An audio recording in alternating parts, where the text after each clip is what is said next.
Hey everyone, welcome back. Today we are reviewing the Kidsneed Laser Pen, a device that claims to remove moles, spots, and skin tags from home using professional grade laser technology.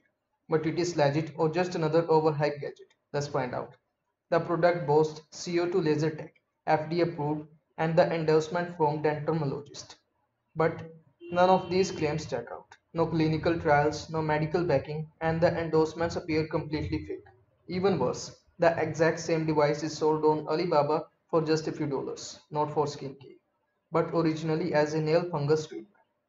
Kidsneed just rebranded it with a new purpose and a huge markup. The site also featured glowing 5-star reviews and dramatic before and after photos. Yet you won't find any real feedback on Amazon Trustpilot or Reddit. That is a big red flag.